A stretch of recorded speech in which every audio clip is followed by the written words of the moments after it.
नमस्कार, आप सभी का स्वागत है। नवरात्रि में माँ दुर्गा के पूजा के अवसर पर माँ के 9 रूपों की पूजा उपासना बहुत ही विधि विधान से की जाती है।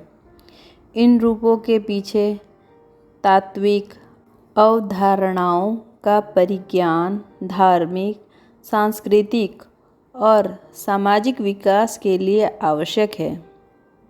नवरात्रि का पहला दिन माँ शैलपुत्री को समर्पित होता है।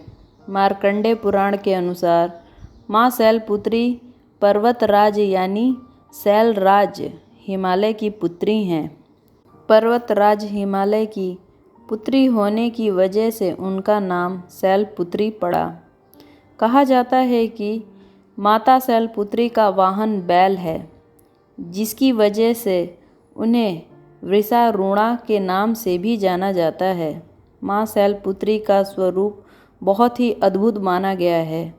जो बैल की सवारी करती हैं, उनके बाएं हाथ में कमल और दाएं हाथ में त्रिशूल है। जो भक्त माँ शैलपुत्री की पूजा करता है, वह भय मुक्त रहता है। इसके साथ उसे शांति, यश, कीर्ति, धन, विद्या और मोक्ष की प्राप्ति होती है। माँ शैलपुत्री की पूजा विधि। नवरात्रि के पहले दिन सूर्योदय से पहले उठकर स्नान आदि कर सफ़ेद वस्त्र धारण करें। इसके बाद लकड़ी की चौकी पर लाल वस्त्र बिछाकर गंगा जल का छिड़काव करें। इसके ऊपर केसर से स्वास्तिक का चिन्ह बनाएं।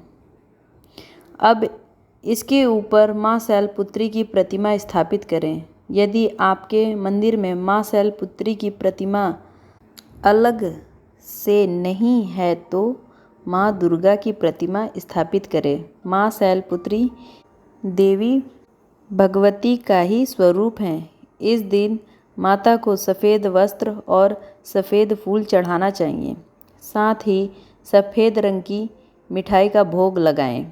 माता के चरणों में गाय का घी अर्पित करें। तब पश्चात शैलपुत्री के मंत्रों का 108 बार जाप करें और माता की आरती का पाठ करें।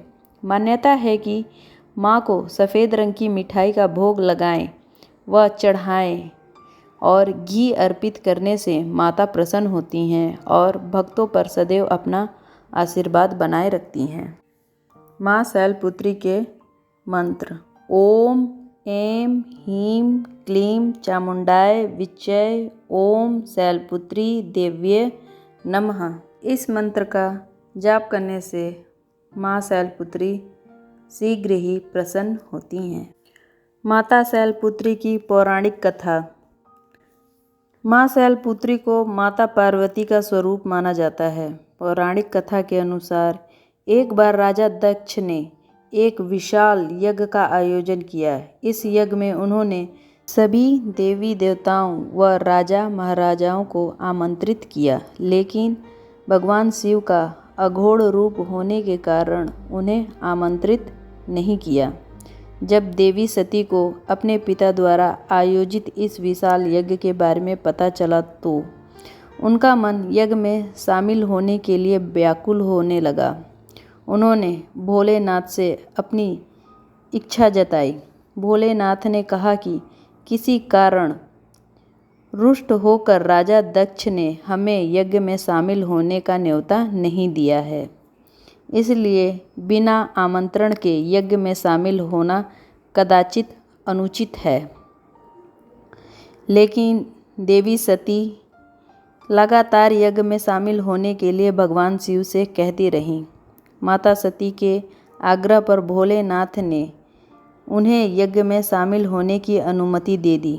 जब माता सती यज्ञ में पहुंची तो उन्होंने देखा कि राजा दक्ष भगवान शिव के बारे में अपशब्द कह रहे थे।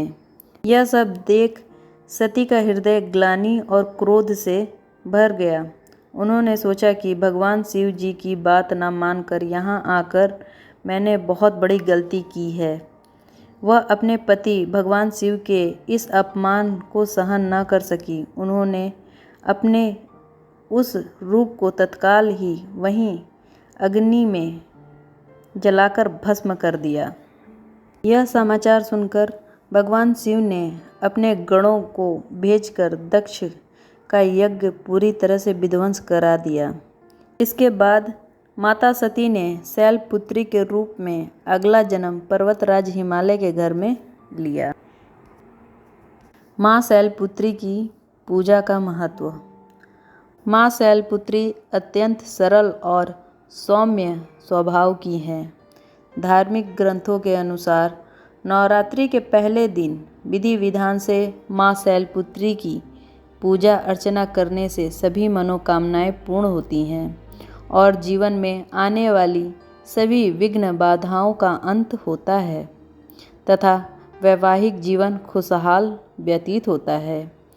जिन कन्याओं के विवाह का योग नहीं बन रहा है उन्हें माँ शैलपुत्री की विधि विधान से पूजा करनी चाहिए। इससे जल्दी उन्हें योग्य वर की प्राप्ति होती है। ऐसे और वीडियो देखने के लिए चैनल को लाइक करें और सब्सक्राइब करना ना भूलें। धन्यवाद।